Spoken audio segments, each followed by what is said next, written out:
Bismillahirrahmanirrahim. Euzubillahimineşşeytanirracim. Bismillahirrahmanirrahim. Elhamdülillahi Rabbil alemin. Rahmanirrahim.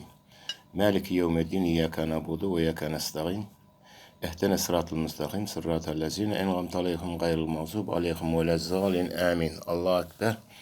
Bismillahirrahmanirrahim. Kul huvallahu ehad. Allahu samed. Lem yelid ve lem yulad ve lem yekun lehu kufuven ehad. Allahu ekber. Bismillahirrahmanirrahim. Kul huvallahu ehad. Allahu samed. Lem yelid ve lem yulad ve lem yekun lehu kufuven ehad. Allahu ekber. Bismillahirrahmanirrahim. Bizim kahraman oğlumuz Süleyman Can'ın ruhuna bağışladık. Bismillahirrahmanirrahim.